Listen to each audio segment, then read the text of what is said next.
నమస్తే రమగారు. నమస్తే జయ.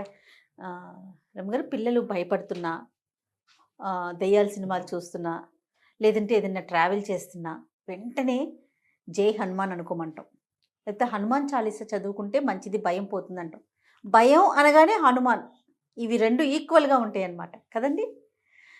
హనుమాన్ చాలీసా అసలు ఎట్లా చదవాలి రమ్మగారు? రోజుకి ఇన్నిసార్లు చదవాలని కానీ, ఎట్లా చదవాలని కానీ అలాంటి నియమాలు ఏమైనా ఉన్నాయా? తర్వాత గ్రాంధికం కూడా కాదు కదండి, దాన్ని చదువుకోవటం అంటే బాగా నేర్చుకోవాలి నాకు తెలిసి. వన్స్ నోటుకు వచ్చేసిందంటే మనం అలా రెగ్యులర్గా వెళ్ళిపోతుంటుంది. దాని యొక్క విశిష్టత ఏంటి? మీరు కొంచెం పదునుగా చెప్పండి. ఆంజనేయ స్వామిని తలుచుకుంటే భయం పోతుంది, శక్తి వస్తుంది. అదొకటే కాకుండా చాలా వస్తాయి జయ. ఆంజనేయ స్వామిని తలుచుకుంటే ఏమొస్తుందో చెప్పడానికి ఒక ప్రత్యేకమైన శ్లోకం. బుద్ధిర్బలం యశోధైర్యం నిర్భయత్వం అరోగత అజాడ్యం వాక్పటుత్వం చ హనుమత్ స్మరణాత్ భవేత్ అని చెప్తారు.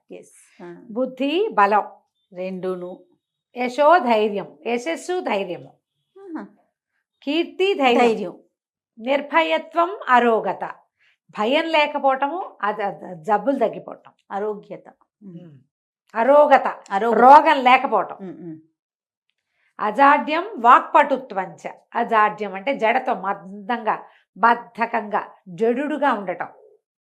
ఇందులో ఈ జడత్వంలో వ్యక్తులు బద్ధకంగా ఉండటమే కాదు, మందమతిగా ఉంటారు చూడు కొంతమంది పిల్లలు. కొంచెం కొద్దిపాటి ఆటిజం ఉంది, కొంచెం ఏదో అంటే మెంటల్లీ కంప్లీట్లీ ఛాలెంజ్డ్ కాదు, కొంచెం ఛాలెంజ్డ్ కిడ్స్, వాళ్ళకు కూడా వాక్పటుత్వంచ మాటలు సరిగా రావట్లేదు, తెలివిగా సమయస్ఫూర్తి లేదు, తెలివిగా మాట్లాడలేకపోతున్నారు. అలాంటప్పుడు కూడా హనుమత్ స్మరణాత్ భవేత్, వాక్పటుత్వం కూడా ఆంజనేయ స్వామి స్మరణతోటి వస్తుంది. ఇంకేముంది, అన్నీ వచ్చేస్తాయి. ఈ శ్లోకం చదువుకోవటం. చెప్పారు కదా, బుద్ధిర్బలం యశోధైర్యం నిర్భయత్వం అరోగత అజాడ్యం వాక్పటుత్వం చ హనుమత్ స్మరణాత్ భవేత్. ఇందులో అర్థం కాని విషయం ఉందా? నీకు అర్థమైంది నేను చెప్పకుండా. అవునవును కదా, క్లియర్గా ఉంది. ఇప్పుడు ఆంజనేయ స్వామిని తలుచుకుంటే భయం పోతుంది, ఒకటే కాదు కదా, బుద్ధి బలము యశస్సు ధైర్యము కీర్తి సమస్తం వస్తాయి, జబ్బులు తగ్గిపోతాయి, వాక్పటుత్వం వస్తుంది. రామాయణంలో ఆంజనేయ స్వామి మనకి ఎంటర్ అయింది ఎప్పటి నుంచి? కిష్కింధకాండలో కనపడతారు. ముందు రామాయణంలో ఎక్కడా ఉండదు, బాలకాండలో లేదు, ప్రస్తావన ఉంది. బాలకాండలో బ్రహ్మదేవుడు దేవతలందరికీ చెప్పారు, సెలవిచ్చారు, భగవంతుడు సంపూర్ణ మానవావతారుడుగా జన్మించబోతున్నాడు, అతను చేయబోయే మహత్కార్యాలకి మనమందరం కూడా మనం ఎంతో కొంత సహాయం చేద్దాం అని చెప్పి, మనము అందరం మీరందరూ కూడా దేవతలందరూ మీరంతా కలిసి మీ శక్తులతోటి వానరులకి జన్మనివ్వండి, అప్సరసల యందు గంధర్వాంగనల యందు వానరులకి జన్మనివ్వండి అని చెప్పారు. కాదు రమ్మగారు, వాళ్ళు అసలు పిల్లల్ని కనలేరు, దేవతలకి పిల్లలు పుట్టరు కదా. అంటే భార్యల వల్ల సంతానం లేదు వాళ్ళకి. ఇప్పుడు భార్యల వల్ల సంతానం కదా, ఇది అప్సరోగణానికి తర్వాత గంధర్వ స్త్రీల ఎందుకు అన్నారు ఈ పిల్లల్ని. ఒక్కొక్కళ్ళు ఒక్కొక్క చోట వాళ్ళ అంశాలు, ఇది డైరెక్ట్ గా సంతానం అని చెప్పడానికి వీల్లాగా కాదు, బయలాజికల్ కిడ్స్ గా చెప్పడానికి వీల్లేదు, వాళ్ళ అంశస్వరూపాలు. ఇప్పుడు వాయుసుతుడు ఆంజనేయుడు, ఈయన బయలాజికల్ గా వాయువు కుమారుడు కాదు, ఈయన కేసరి నందనుడు. కేసరి భార్య అయిన అంజనాదేవికి వాయుదేవుని వరప్రసాదం వల్ల పుట్టినవాడు, అంతేగాని బయలాజికల్ గా వాయుదేవుడికి అంజనాదేవికి పుట్టినవాడని చెప్పబడదు, అలా జరగల. ఈ దేవతలందరూ మీరు సంతానాన్ని కనండి అని చెప్పినప్పుడు ఆంజనేయ స్వామి మాట వచ్చింది బాలకాండలో. ఒకటే వర్డ్, వాయువు అంజనాదేవి యందు ఆంజనేయునికి జన్మనిస్తాడు అని చెప్తారు, ఒక్కటే ఆంజనేయుడుగా, అంతే. అక్కడి నుంచి అయోధ్యకాండ ఉంది, అరణ్యకాండ ఉంది, ఎక్కడ లేరు. పూర్తిగా సీతాపహరణం జరిగిన తర్వాత రామలక్ష్మణులు ఇద్దరు ఏమంటారు అన్వేషణలో భాగంగా ఈ కిష్కింధ నగరం వైపుకి వచ్చారు. ఋషిముఖ పర్వతం దగ్గరికి వచ్చాకే మనకు ఆంజనేయ స్వామి ఎంటర్ అవుతాడు. ఆ హనుమంతుడు అప్పుడు ఎంటర్ అయిన వీళ్ళకి చిన్నతనం నుంచి స్నేహము, చిన్నప్పుడే కలిసింది ఏమీ లేదు. ఈయనకి 36-37 సంవత్సరాలు వచ్చినాయి రాముల వారికి. మరి ఆయనతో పాటే పుడితే వాళ్ళందరికీ కూడా అదే వయసు ఉండాలి కదా, ఆయనతో పాటు ముందో వెనకగానో పుట్టారు. అప్పుడు పరిచయం. అక్కడి నుంచి వారిద్దరికి స్నేహము, ఆపేక్ష, భక్తి, దాస్యము అలాంటివి వచ్చినాయి. అప్పుడు మొదలైనాయి. అయితే ఇప్పుడు ఈ సమయంలో ఎంటర్ అయిన ఆంజనేయ స్వామి భగవంతుడైన శ్రీరాముడికి, పరిపూర్ణ మానవావతారుడుగా ఉన్నటువంటి భగవంతుడికి అత్యంత ఆనందాన్ని కలిగించాడు. మొదటిది సీతను వెతికాడు. దానికంటే ముందు ఈయనతోటి స్నేహం కలిపాడు, సుగ్రీవుడితోటి స్నేహం కలిపాడు. వాళ్ళ మైత్రి మరింత ప్రబలం అవడానికి కారణమయ్యాడు. సీతాన్వేషణ చేయాలని బాగా ప్రబోధం చేసుకున్నారు ఒకళ్ళకొకళ్ళు. అక్కడి నుంచి సీతాన్ని అన్వేషించడానికి తలా ఒక గుంపు, తలా ఒక పక్కకి వెళ్తే వీళ్ళు ఈ ఋష్యమూక నుంచి, కిష్కింధ నుంచి దిగువకి ప్రయాణించి సముద్ర తీరాన్ని చేరారు. దక్షిణ సముద్రం వైపుకు ప్రయాణం చేశారు. అక్కడ చాలా రకాలుగా తెలుసుకుని ఆయనకి అపరిమితమైన బల సంపన్నుడైనప్పటికీ శక్తి తెలియకుండా తెలివిగలవాడుగానే ఉన్నాడు, కానీ బలశాలిగా అప్పటిదాకా ప్రదర్శన లేదు ఆంజనేయ స్వామి పట్ల. ఈయన అత్యంత బలశాలి అని, ఈయనకి ఇలాంటి శక్తి ఉందని, ఏదైనా చేయగలడని అప్పుడే చెప్పబడింది. కిష్కింధకాండ చివరి భాగంలో, సుందరకాండ మొదటి భాగంలో. అప్పుడు ఈయన ఏం చేశాడు, తన శరీరాన్ని పెంచి సముద్ర లంఘనం చేశాడు. సీతని ఎక్కడుందో సీతాదేవిని చూసొచ్చాడు. సీత కోసం ప్రయత్నం చేస్తూ రావణాసురుడి కంటపడ్డాడు, లంకా దహనం చేశాడు. మేము యుద్ధానికి వస్తున్నామని చెప్పొచ్చాడు. చూసి రమ్మంటే కాల్చొచ్చాడు. వెనక్కి వచ్చి సీతని చూశానని, ఇదిగో ఉంగరం అని చేతిలో పెట్టాడు. ఉంగరం ఆవిడకి ఇచ్చి, ఆవిడ తాలూకు చూడామణిని తీసుకొచ్చి రాముల వారికి ఇచ్చి అత్యంత సంతోషాన్ని కలగజేశాడు. ఆ వస్తువు చూడంగానే ఆయనకి సీతాదేవిని చూసినంత సంతోషం కలిగింది. ఇప్పుడు మనం ఆంజనేయ స్వామిని కనుక ప్రార్థిస్తే మనం ఎవరికి సన్నిహితంగా ఉన్నట్టు? రాముల వారికి. అక్షరాల. తర్వాత యుద్ధానికి బయలుదేరారు. యుద్ధంలో కూడా ఆయన చెయ్యగలిగినంత సాయం చేశాడు ఆంజనేయ స్వామి. అపరిమితమైన ప్రీతితోటి ఈయన్ని కొలిచాడు. చిరంజీవిగా వరం పొందాడు. ఆయనకు అంతకుముందు ఉంది, రాముల వారి వల్ల కూడా వచ్చింది. ఎక్కడ రామనామ సంకీర్తనం ఉంటే అక్కడ ఆంజనేయ స్వామి ఉంటాడని చెప్తారు. ఎత్ర ఎత్ర రఘునాథ కీర్తనం తత్ర తత్ర కృతమస్తకాంజలిం బాష్పవారి పరిపూర్ణలోచనం మారుతిం నమత రాక్షసాంతకం. ఎక్కడ రామనామ స్మరణ ఉంటే అక్కడ ఆంజనేయ స్వామి ఉంటాడు. ఈ కథనాల వీటి వల్ల మనం ఆంజనేయ స్వామిని తలుచుకుంటే భగవంతుని సామీప్యాన్ని పొందినట్టు మనం ఆటోమేటిక్గా వస్తుంది. అందుకని పిల్లలకి హనుమాన్ చాలీసా నేర్పిద్దాము. ఆంజనేయ స్వామికి సంబంధించిన చాలా శ్లోకాలు ఉన్నాయి. ద్వాదశ నామావళి, ఆంజనేయ స్వామి తాలూకు ద్వాదశ నామావళి 12 నామాలు ఉన్నది, చిన్నది. అది చెప్పచ్చు.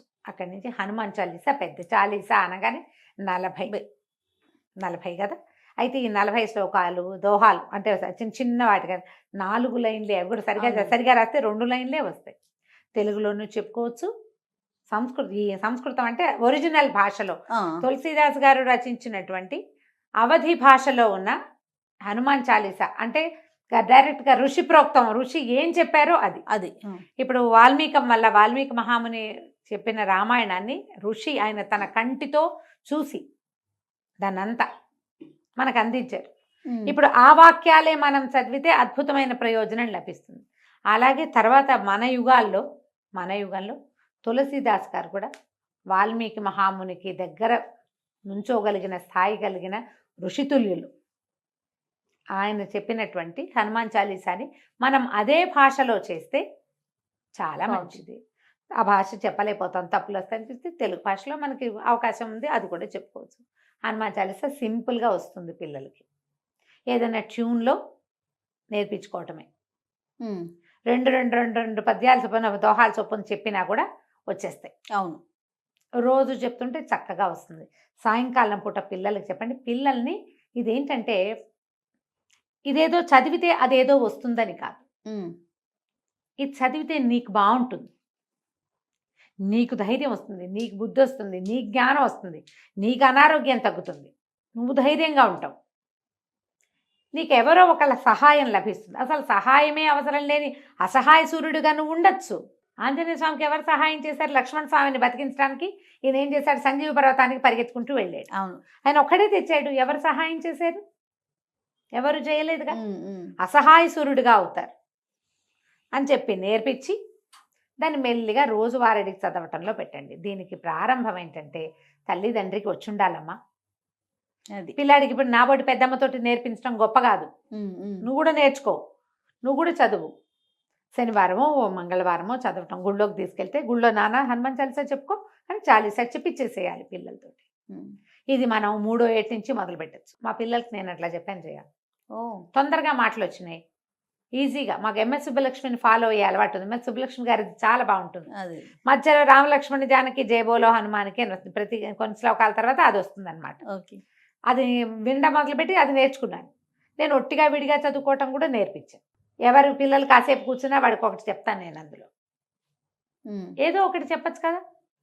ట్యూన్ కూడా అట్రాక్టివ్గా ఉంటుంది. రాగాల్లో ఆ రాగాల్లో నేర్చుకుంటే పిల్లలు సరదాగా నేర్చేసుకుంటారు. ఆలోచించండి. తప్పకుండా. ఇప్పుడు కళ్ళు మూసుకుంటే నాకు సుబ్బలక్ష్మి గారి గొంతు అట్లా వినపడుతుంది. ప్రతిదీ అది ఎట్లా ఉంటుందంటే మన లోపల ఒక జ్యోతిని వెలిగిస్తున్నట్టు ఉంటుంది. అవునండి. మీరు అలా వినడం నేర్చుకోండి, పిల్లలకి అట్లా చెప్పండి. పిల్లలకి నువ్వు అది చదివితే నీకేదో వస్తుందని చెప్పొద్దమ్మా దయచేసి. బయట నుంచి ఏది రాదు, లోపల ఉంటాయి మనకు అవన్నీ. ధైర్యము, బుద్ధి, జ్ఞానం వాకిట్ల నుంచి తెచ్చుకునేవి కాదు, లోపల పుట్టేవి అవి. ఆ లోపల ఉంటాయి, మనకు తెలియదు. ఇప్పుడు మన లోపల ఏమేమి ఉన్నాయో మనకు తెలియదు కదా. అలాగే ఇవన్నీ కూడా లోపల హిడెన్ గా ఉంటాయి ప్రతి మానవుడికి. మనమందరం రాముడు లాంటి జన్మ కలిగిన వాళ్ళమే. ఆయన అవన్నిటిని మేల్కొల్పుకున్నాడు, కళ్యాణ గుణాలని. మనం మేల్కొల్పుకోం అంతే. ఆ మేల్కొల్పుకి ఇది ఒక సాధనంగా ఉంటుందని గ్రహించుకోండి. తప్పకుండా. దీన్ని పూర్తిగా ఏమంటే మత సంబంధమైన వ్యవహారంగా తీసుకోవద్దు. అలా అనుకోవడానికి వీల్లేదు, అసలు అనుకోవద్దు. ఇది మనకు అవసరంగా భావించండి. ఆంజనేయ స్వామి చాలా తెలివైన మాట తీరున్నవాడు, అద్భుతమైన మాట. ఎక్కడ తెలివి తక్కువ మాటలు, పొరపాటు మాటలు అలాంటివి లేవు. చాలా ప్లాన్డ్గా తెలివిగా మాట్లాడే మనిషి ఆయన, వ్యక్తి. అవన్నీ వస్తాయి మనకి. అదే కదా ఆయన బలశాలి, ఆయన ధైర్యశాలి, ఎన్నో అద్భుతమైన గుణాలు ఉన్నవాడు. అవన్నీ మనకు కూడా కావాలి. మనం ఇన్స్పిరేషన్గా తీసుకోమా వాళ్ళని వీళ్ళని అందరినీ. ఆంజనేయ స్వామి మన ఇన్స్పిరేషన్. బాగుంది. ఇలా ఇన్స్పైర్ అయ్యి కనుక మనం ఇన్స్పైర్ అయ్యి పిల్లలు కనుక నేర్పిస్తే చక్కగా ఉంటుంది, చాలా బాగుంటుంది. ట్రై చేసి చూడండి. ఇది కష్టమని మాత్రం అనుకోవద్దు. ఏదైనా ఒక మంచి పుస్తకం కొనుక్కోండి, ఏదైనా ట్యూన్ వినండి, దాంతోపాటు వెళ్ళండి. ఎంఎస్ సుబ్బలక్ష్మి గారిని నేను ఎప్పుడూ సమర్థిస్తాను, చాలా బాగుంటుంది. అది ఆన్ చేస్తే దాంతోపాటు 4-5 సార్లు వింటుంటే మనకే వచ్చేస్తుంది. అవునండి. మేము ఎప్పుడో చిన్నతనంలో నేర్చుకునేదే చేయాలి, ఆవిడ వినే నేర్చుకున్నాం. తర్వాత ఇంకా అలవాటు అయిపోయింది, విడిగా కూడా చదువుకోవచ్చు. అదే కాక నోటికి వచ్చేస్తుంది కదా. ఎప్పుడు హనుమాన్ చాలీసా చదివినా తప్పకుండా రామనామ పారాయణం అలవాటు చేసుకోండి. శ్రీరామ జయ రామ జయ జయ రామ జయ శ్రీరామ అని 10 సార్లు చెప్పుకోవటం. ఎందుకంటే ఆంజనేయ స్వామిని పిలిచాం, అక్కడ రామనామం చదివితే ఆయన సంతోషిస్తాడు, ఆయనకి ఇష్టం. అందుకని తప్పకుండా రామనామాలు కూడా చెప్పుకోవటం మీరు నేర్చుకుని పిల్లలు కూడా నేర్పించుకోండి. తప్పకుండా అండి. నమస్తే. నమస్తే చే. సుమన్ టీవీలో మీ పర్సనల్ అండ్ బిజినెస్ ప్రమోషన్స్ కోసం కింది నెంబర్కి కాంటాక్ట్ చేయండి.